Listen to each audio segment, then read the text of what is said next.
Ako si Mr. Dictionary. Of course, alam ko ang pinakamahabang salita sa buong mundo na matatagpuan sa halos lahat ng English dictionary. And that's pneumono-ultramicroscopic silicovolcanoconiosis. Ang pneumono-ultramicroscopic silicovolcanoconiosis, mga kasambreros, ay sakit sa baga ng mga tao nakakalanghap ng silica dust, quartz dust, or volcanic ashes. Ako si Mr. Dictionary. Of course, alam ko ang hepatomonstrophosis crepidaliophobia. Ang hepatomonstrophosis crepidaliophobia, mga kasambreros, ang pinakamahabang phobia word sa medical at English dictionary. Na ang ibig sabihin po nito ay takot or fear sa mga mahabang salita. Kung kaya, kapag may takot ka sa mahabang salita, skip po tong video, huwag ka manood dito. Ano ka ba? Ay, sorry. Ako si Mr. Dictionary. Of course, alam ko ang pinakamahabang salita sa buong mundo na may isa lang ang vowel, and that's the 9-letter word strengths. Strengths. Ang strengths, mga kasambreros, ay ang plural form ng singular noun naman na strength. Ako si Mr. Dictionary. Of course, alam ko ang pinakamahabang salita sa buong mundo na puro vowels naman, and that's Yuwi. Ang Yuwi, mga sombreros, ay mula sa last two verses na Secolorum Amen. Ang Secolorum Amen ay ang last two verses ng hymnal song na Gloria Patri or Glory be to the Father, no? That's Yuwi. Tinanggalan nila yung mga vowels ng mga sombreros sa Secolorum Amen. Ewan ko ba? Kapit tayo.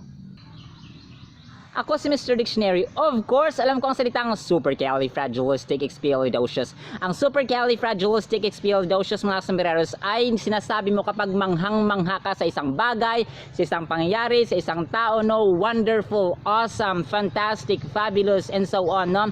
Mula po ang expression na ito sa pelikulang Mary Poppins, no? At kapag nauubusan ka na ng pwedeng sabihin, o ng gustong sabihin, ito lang ang sasabihin mo. Wala ka ng salita, no words to say, sasabihin mo, supercalifragilisticexpialidocious.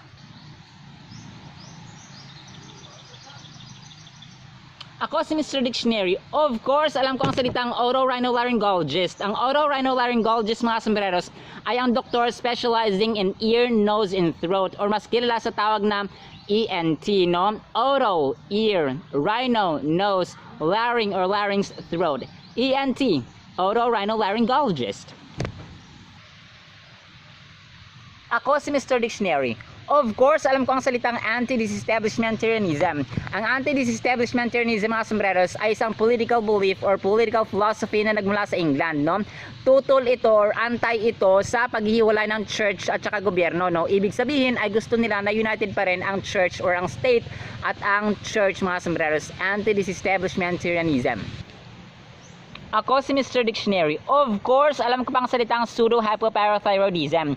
Ang pseudo-hypoparathyroidism, mga sombreros, ay isang condition na related or associated sa ating parathyroid hormone, no?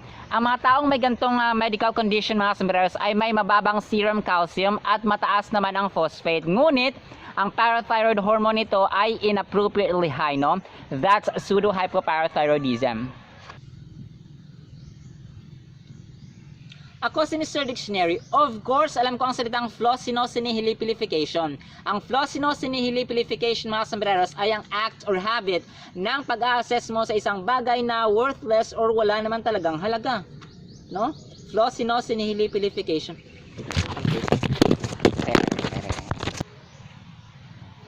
Ako si Mr. Dictionary.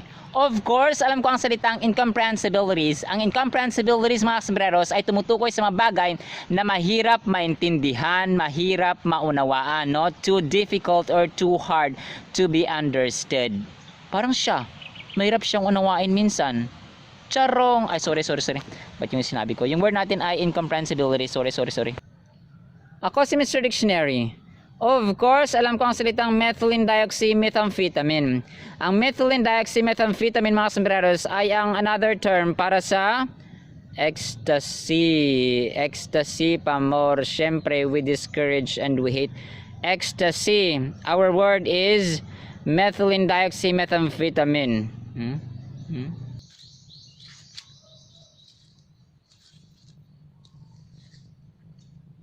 Ako si Mr. Dictionary. Of course, enjoy ako sa pag-memorize ng mga vocabulary terms. Ostentatious, audacious, iniquitous, tenacious, ubiquitous, superfluous, perspicacious, yada yada. And if you want to know more of these words, you can follow my TikTok account at Casambrerondennis2023.